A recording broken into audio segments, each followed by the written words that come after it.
Hi, welcome to our channel where we share the most intriguing stories. When Alex Rivers returned to his grandfather's abandoned farm, he expected overgrown fields and broken memories, not a silent war with a powerful HOA hiding corruption beneath manicured lawns. But Alex has a secret too, and this time, they picked the wrong land to steal. I never thought I'd be back here, standing at the edge of the old fence line, staring out over 200 acres of wild, overgrown land that used to be my grandfather's pride and joy. The place looked like it hadn't seen love, or even basic maintenance, in years. The barn sagged under its own weight. The fields were a jungle of waist-high weeds, and the farmhouse windows stared back at me like empty, broken eyes. Still, to me, it wasn't a ruin. It was potential, a mission, hell. Maybe even a calling. I set my duffel bag down on the porch, wiping the sweat off my neck. The sun was relentless, high and brutal over the Missouri plains, but I welcomed it. I'd been working behind a desk for too long. Out here, I could feel the weight of the world shift off my shoulders, replaced by something simpler. Dirt, sweat, hard work, and something else, simmering just beneath the surface. I wasn't here just to fix up a family farm, but no one needed to know that. Not yet. Inside the house, it smelled like dust and old wood, the floorboards groaning under my boots. I walked through the room slowly, touching the walls, letting the memories rush back. Summers with Grandpa Bill, fishing down at the creek, helping mend fences, sneaking sips of his awful moonshine. The man was tough as nails, stubborn as hell, and I loved him for it. When he passed last year and left me the farm, I hadn't been sure what to do with it. But when the reports started piling up, complaints, accusations, whispers about the HOA next door, well, let's just say it felt like fate handed me the perfect cover. I stepped back outside and popped the tailgate on my truck, unloading supplies, a new lock for the barn, trail cameras, a drone for aerial surveys. Not exactly what Grandpa had in mind, but then again, he hadn't lived to see how deep this rabbit hole went. I'd spent the last 6 months combing through property records, old maps, legal filings. There were gaps. Convenient gaps. Land that had quietly changed hands without a trace of legitimate paperwork. And at the center of it all, Oak Hill HOA, and a woman named Karen Littlefield. I spotted her across the field even before she stepped closer. Perfectly pressed blouse, clipboard in hand, a smile that didn't reach her eyes. Watching, calculating, she didn't wave. Neither did I. Instead, I opened the mailbox at the end of the dirt road, already expecting what I'd find. Sure enough, a sealed envelope stamped with the HOA logo. Invitation to join. I turned it over in my hands, then pulled out my phone and snapped a photo of the front and back before tucking it into my bag. Evidence was evidence, no matter how small. I took one last look around, the wind pushing through the tall grass like an omen. Then I pulled out my phone, dialed a familiar number, and waited for the click on the other end. She made first contact. I said, my voice steady, "We're greenlit. Phase A is in motion." It didn't take long. I wasn't even through my second cup of coffee the next morning when I heard the unmistakable crunch of tires on gravel. I stepped onto the porch just as the silver Lexus pulled up, shining like a mirror under the sun. And out she stepped, Karen Littlefield in the flesh. Tailored slacks, white blouse so crisp it could cut glass, oversized sunglasses perched on her nose. She carried a folder under one arm, a clipboard in the other, and a smile so polished it made my skin crawl. "Mr. Rivers," she called, walking toward me with the deliberate gait of someone used to being obeyed. "I'm so pleased we could meet in person." I leaned against the porch railing, sipping my coffee. "Afternoon. What can I do for you, Ms. Littlefield?" She stopped at the bottom step, glancing around the yard like an appraiser calculating damage. "It's Karen, please. And I'm here in my capacity as president of Oak Hill Homeowners Association. We noticed some activity on this property. Construction equipment, livestock delivery, building supplies. Naturally, we assumed you'd want to be part of our community standards." I raised an eyebrow. "Community standards?" "Yes." She pulled out a glossy brochure from her folder, flipping it open to a list of benefits of membership. Joining the HOA would ensure your property maintains aesthetic harmony with the surrounding development. It protects property values, provides access to communal resources, and, frankly, makes things easier. I took the brochure, glanced at it without reading, and handed it back. "I appreciate the offer, Karen, but I'm not interested. This land's been in my family long before Oak Hill was even a blueprint." My deed's clear. I'm outside HOA jurisdiction." Her smile didn't falter, but her eyes sharpened. "I understand your position, Mr. Rivers. But the boundaries have shifted over the years. Annexations, easements. You'd be surprised how fluid property lines can be. We'd hate for there to be any misunderstandings down the road." I let the silence stretch, meeting her gaze. "I'm not confused about my land, Karen." Her lips pressed into a thinner line. "Well, you have the invitation. I hope you'll reconsider. I'd hate for you to find yourself out of step with the neighborhood." She turned without waiting for a response, striding back to her Lexus, heels clicking like punctuation marks. The engine purred to life, and as she pulled away, she gave one last glance in the rearview mirror. I swear I could see the wheels turning behind those sunglasses. I watched until the car disappeared past the tree line, then walked back inside, setting my coffee on the kitchen table. I opened the drawer under the counter, pulled out the thick manila folder labeled Oak Hill HOA, Evidence, and slid the brochure inside. Another piece for the puzzle. Later that evening, I reviewed the footage from the perimeter cameras. Sure enough, Karen had parked at the edge of the property line the night before, staring out across the fields for nearly 20 minutes without getting out of her car, watching, calculating.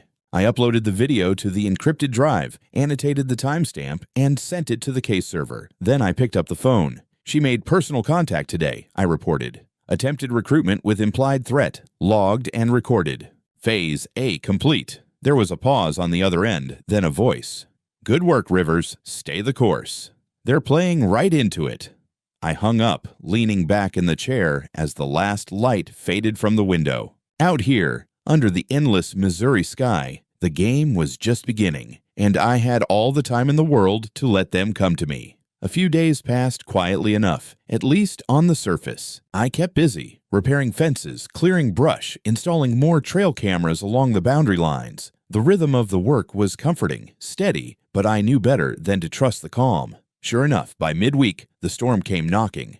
It started with the sound of an engine idling just beyond the gate. I wiped the sweat off my brow and walked down the drive, boots crunching on gravel. Two men stood by a white pickup emblazoned with the Oak Hill HOA logo. Matching polo shirts, walkie-talkies clipped to their belts, one of them holding a clipboard like it was a badge of authority. "Can I help you, gentlemen?" I called. The taller one stepped forward, flashing a plastic ID. "We're with the HOA compliance team, sir, just conducting a routine inspection." I crossed my arms. "Inspection of what exactly?" He gestured vaguely toward the fields. "Your perimeter fencing, building compliance, livestock counts. We've had some concerns raised about potential violations." Violations? I couldn't help the laugh that slipped out.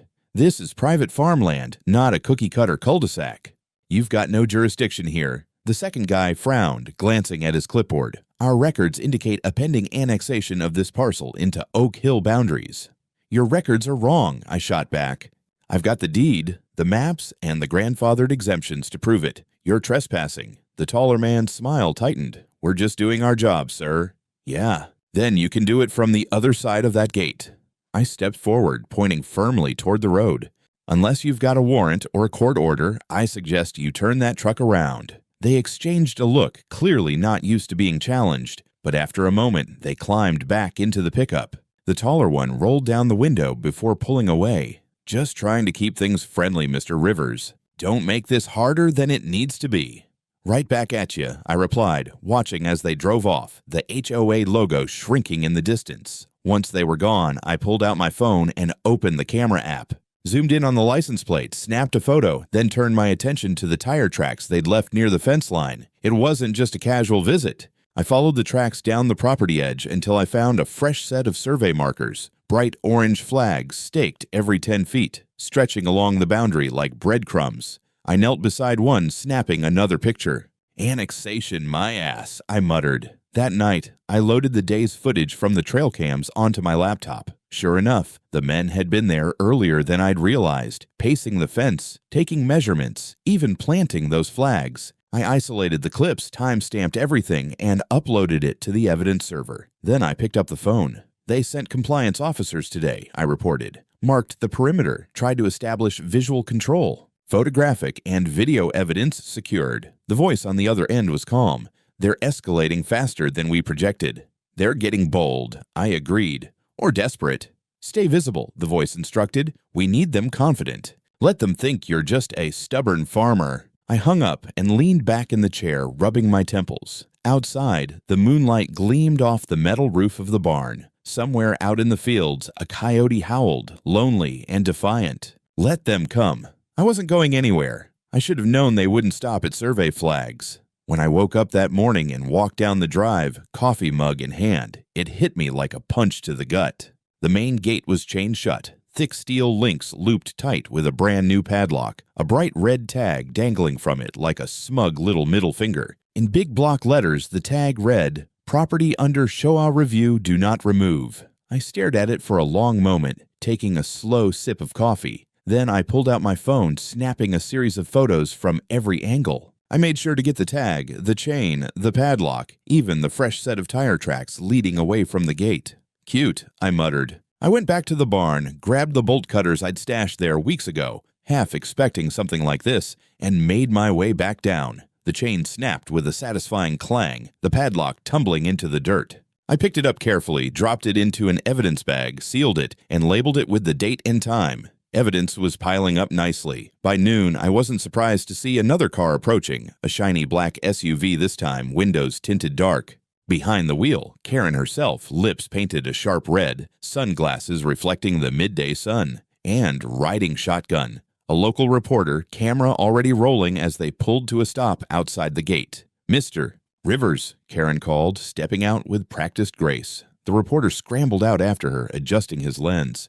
"We'd like a statement regarding your illegal occupation of Oak Hill's designated expansion zone." I leaned against the gatepost, crossing my arms. "Illegal occupation? Lady, I've got documents older than your neighborhood." Karen's smile widened, all teeth. "We're just trying to work with you, Mr. Rivers, but defying community standards won't get you far. Our legal team is already preparing action." The reporter shoved the microphone closer. "Mr. Rivers, is it true you've refused all HOA compliance requests?" I gave him a thin smile.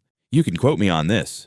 I don't answer to a club that never had jurisdiction here in the first place." Karen's jaw tightened, but she held her pose, letting the cameras capture her composed concern. "We'll see what the courts have to say." "Yeah," I replied, glancing back toward the house. "We will." She left after a few more parting shots for the camera, the SUV kicking up a trail of dust as it sped away. I watched them go, then pulled out my phone, flipping through the photos I'd taken earlier. Everything logged, time-stamped, archived. Later that evening, as the sun dipped behind the trees, I uploaded the day's footage from the perimeter cams. Sure enough, there was Karen last night, standing by the gate with two of her goons, personally locking the chain in place. Her face illuminated briefly by the flash of her phone camera, taking her own evidence, no doubt. I clipped that frame, saved it, and sent it straight to the encrypted case file. Then I picked up the phone.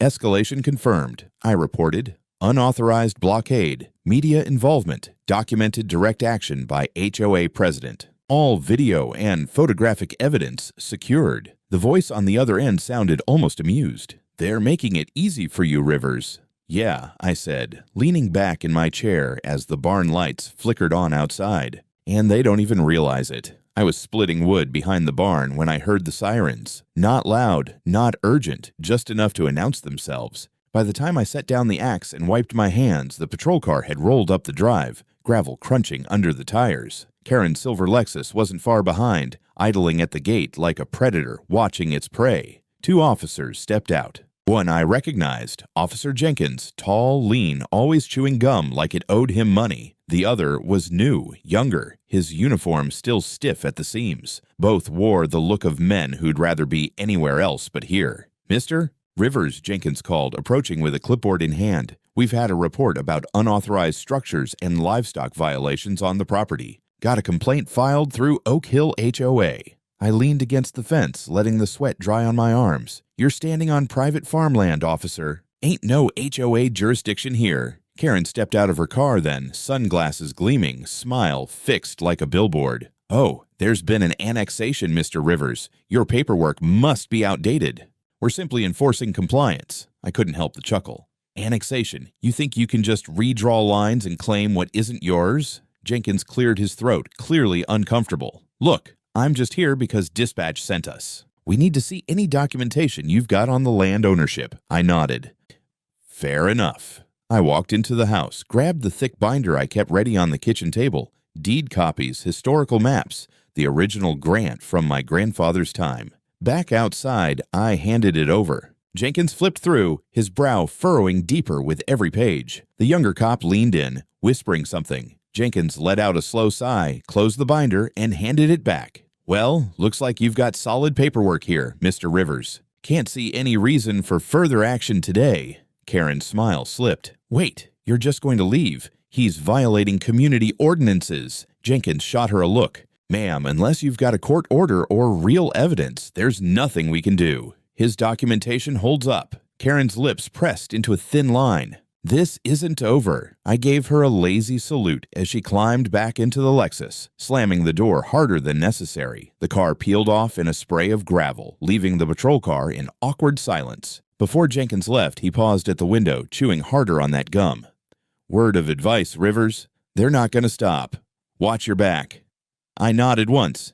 "Appreciate it." He rolled away, leaving the drive empty again, the dust settling like a sigh. Inside, I set the binder back on the table, poured myself a glass of water, and reviewed the footage from the barn cameras. Sure enough, Karen had been out there again last night, measuring distances, snapping photos, planting another set of those orange survey flags deeper into my property. I saved the video clip, labeled it, uploaded it to the encrypted drive. Then I picked up the phone. "Police visit logged," I reported. "No action taken. Officer Jenkins flagged as potential soft link. Karen continues direct boundary violations. Evidence updated." The voice on the other end was quiet for a moment, then replied, "They're getting sloppy."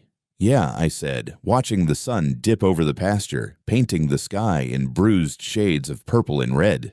"And they're digging their own grave with every move." I woke up the next morning to a fat stack of mail shoved into the rusted mailbox at the end of the drive. Bills, flyers, the usual junk, and then a series of official-looking envelopes stamped with department seals. That sinking feeling settled into my gut before I even opened them. First envelope, a notice from the county tax office. Reassessment of property value pending due to development zoning review. Second, a letter from the fire marshal citing potential violations regarding unpermitted structures on agricultural land. Third, a form from the Environmental Health Department notifying me of an upcoming inspection over possible contamination concerns stemming from livestock management. I stood there at the mailbox, flipping through each letter one by one until they felt like weights in my hands. I wasn't surprised. No, this was their next move. Death by 1,000 bureaucratic cuts. I walked back to the house, laid the letters out on the kitchen table like playing cards, and snapped photos of each. Then I opened the file folder, adding them neatly to the growing pile. Mid-morning, the first inspector arrived, a man in khakis and a faded badge clipped to his belt, looking half apologetic before he even spoke. "Mr. Rivers, I'm with the county fire department. Got a complaint about unapproved structures. Mind if I take a look around?" "Sure," I said, waving him through. "Go ahead. I've got nothing to hide." He walked the perimeter, glancing at the barn, the equipment sheds, the hay storage, scribbled a few notes on his clipboard, shook his head, and returned. "Everything checks out. Looks like a fishing expedition to me." "You're not the first today," I told him, "and I doubt you'll be the last." He grimaced sympathetically. "These HOA folks can be persistent. Good luck, Mr. Rivers." Not long after he left, a second car rolled up. A woman from the environmental office, clipboard in hand, sunglasses perched high. She went through the motions too, testing the well water, asking questions about manure storage, scanning the pasture. When she left, she gave me the same look, tired, apologetic, quietly annoyed at being dragged into whatever mess this was. By dusk, the count was 4 different agencies, all showing up back to back, all leaving empty-handed. I stood on the porch as the last one's taillights faded down the road, arms crossed, the breeze rattling the wind chimes overhead. Karen's war wasn't just fences and chains anymore. She was pulling every string she could find, trying to drown me in red tape. I pulled out my phone, scrolled through the security cam footage. Sure enough, just past midnight last night, Karen had been there again, walking the fence line with a flashlight, accompanied by 2 other people I didn't recognize. More flags, more measuring. At one point, she paused, looked straight into the nearest camera and smirked. I clipped the footage, labeled it, uploaded it to the drive. Then I called it in. 4 inspections today, I reported. Fire, environmental, tax assessor, zoning. All clean. Confirmed Karen's involvement in nighttime perimeter activity. She's escalating pressure through bureaucratic harassment. Copy that, came the voice. Any civilian interactions? 2 neighbors stopped by, I added. Said Karen's been spreading flyers around the community, trying to paint me as a threat to the neighborhood. Says I'm hoarding dangerous chemicals, endangering kids with livestock diseases. Whole smear campaign. There was a pause on the line. She's building a narrative, laying groundwork for forced action. Exactly, I said. She's setting the chessboard, but she doesn't realize I've already seen the endgame. I hung up, closing the laptop with a quiet snap.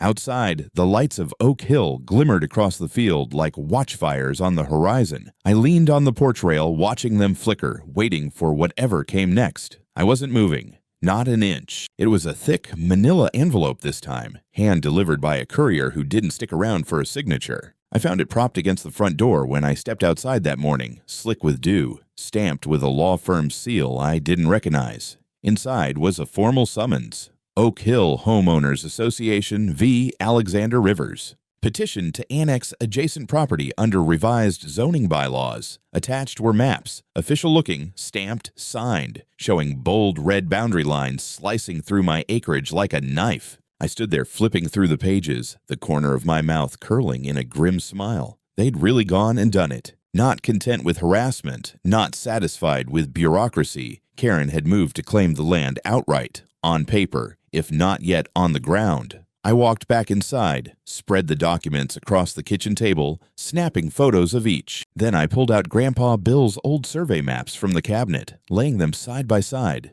The difference was obvious even to an untrained eye. Their lines were off, intentionally off. I picked up the phone. They filed it, I said. Annexation petition. Maps are falsified. I'll need a certified surveyor out here ASAP. Already arranged, the voice replied. You'll have him by noon. True to their word, by midday, a man in a dusty truck rolled up, rolling a tape measure between his calloused hands. Rivers. I hear you've got some neighbors trying to play funny with lines. Something like that, I said. Let's prove them wrong. We spent hours walking the property, marker by marker, GPS scanner humming as he logged coordinates. By the end of the day, he'd flagged 3 key discrepancies where the HOA's claimed boundary pushed nearly 50 yards into my land. Clear as day, he said, handing me a preliminary report. They either made a sloppy mistake or someone's cooking the books. I'm betting on the latter, I replied. That night, I reviewed the latest security cam footage. Karen had been back again, this time with a clipboard and another man in a suit, pointing at the survey flags they'd planted days before. The suit carried a tablet, checking notes, snapping photos. I zoomed in on his face, freezing the frame. I didn't recognize him, but a badge on his belt caught the light for a split second. Interesting, I muttered. I clipped the image, uploaded it to the evidence drive, then sent it along with the surveyor's report. I called it in. They filed falsified maps, I reported. Surveyor confirmed encroachment attempt. Video shows unknown male with credentials assisting Karen on site. There was a pause. We'll run the badge ID, the voice said. They're accelerating. She's pulling in heavier contacts. Yeah, I said, watching the blinking cursor as the upload completed. But every move she makes just builds the case. The next morning, a new envelope arrived. Court hearing scheduled for 2 weeks out. I pinned it to the bulletin board, leaned back in my chair, and stared at the map of the property on the wall. Their red lines, my boundary lines, 2 visions of the same land. Let them keep drawing their lines. Mine weren't moving. It all came to a head on a blistering Thursday afternoon. I'd just finished loading hay into the loft when I heard the rumble of engines, more than one this time. I wiped the sweat off my face and stepped onto the porch, watching as a small convoy rolled up the drive. A black SUV, a sheriff's cruiser, and 2 shiny sedans with Oak Hill HOA decals slapped proudly on the sides. Karen climbed out first, dressed sharper than usual, her hair pulled back tight, sunglasses gleaming like mirrors. Behind her followed 3 men in suits, one holding a briefcase, the other 2 carrying clipboards and radios. The sheriff's deputy approached me with measured steps, hand resting lightly on his belt. Mr. Rivers, we're here on a complaint from Oak Hill HOA. They've presented documentation alleging trespass, illegal occupation, and unauthorized construction on association-controlled land. I tilted my head slightly. Association-controlled land, huh? That's a new one. Karen stepped forward, flashing a triumphant smile. We're here to enforce community bylaws, Mr. Rivers. You've ignored every opportunity to comply. Consider this your final notice. The men with clipboards fanned out, one starting to measure the fence, another snapping photos. The man with the briefcase opened it, revealing a thick stack of papers. We filed injunctions, notices, liens. This land is being reclaimed per HOA charter amendments. You're hereby ordered to vacate. I leaned against the porch railing, letting them spin their little theater. You brought the whole circus, huh? Karen's smile widened. We're done playing games, Mr. Rivers. Officers, remove him. The deputy hesitated. We don't have a warrant for that, ma'am. Karen's voice sharpened. He's defying community law.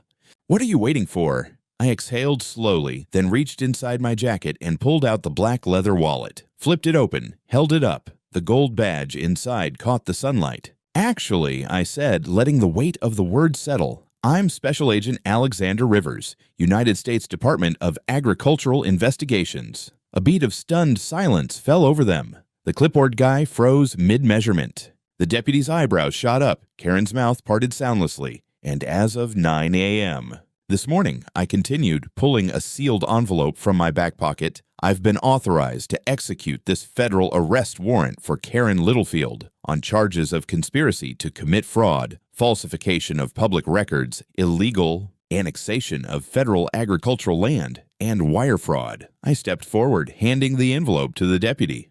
It's signed by Judge Mendez out of the district court, verified. Karen's face drained of color. You're lying. Not today, I said quietly. The deputy took the warrant, scanned it, then turned to Karen. Ma'am, I'm going to need you to turn around and place your hands behind your back. No, she whispered, stepping back. No, you can't. Now, ma'am. Karen bolted. She actually ran, heels clattering down the gravel toward her SUV. But she didn't get far. Another unmarked vehicle pulled in from the access road, agents and windbreakers stepping out, guns holstered but visible. Federal agents, ma'am. One called. Don't make this worse.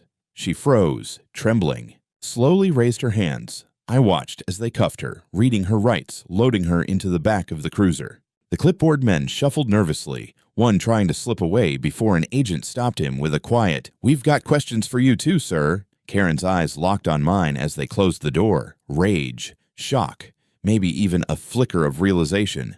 I gave her a small nod. Told you this wasn't your land. As the cars pulled away, dust rising in their wake, I stood alone in the driveway, hands in my pockets, watching the clouds roll in over the fields. It wasn't over, but the first domino had finally fallen. By the time the headlines hit the morning news, Karen's mugshot was already circulating like wildfire. HOA president arrested in federal land fraud sting, read one. Another, more dramatic. The Queen of Oak Hill Falls. Secret investigation uncovers multi-million-dollar scheme. I won't lie, reading those gave me a certain satisfaction, not because I enjoy watching people go down, but because of how many they tried to take with them. Within 48 hours, 4 more arrests were made. 2 were board members of Oak Hill's HOA, both with suspicious wire transfers linked to real estate developers. The third was Officer Jenkins, the very man who'd warned me to watch my back. Turns out he'd been paid to look the other way more than once. The fourth, an employee in the county assessor's office, caught doctoring zoning records to help push annexation boundaries. Corruption loves company. Agents seized hard drives from the HOA office, dozens of forged documents, internal memos where Karen had outlined strategies to expand HOA control by systematically absorbing neighboring properties. She'd called it the long game. Turns out her game was up. Local news vans lined up at the Oak Hill entrance for days. HOA members who once sneered at me now ducked their heads and shut their doors. A few brave souls came by the farm with cookies, awkward thank yous, and long overdue apologies. Never thought she'd go that far, one man muttered, staring at his shoes. Guess we were too scared to push back. I told him the truth. You weren't the only ones. The real impact came from the lawsuits. Nearly 30 families filed against the HOA, demanding restitution for illegal fees, boundary encroachments, and property devaluation. The county launched a formal audit. The HOA's accounts were frozen.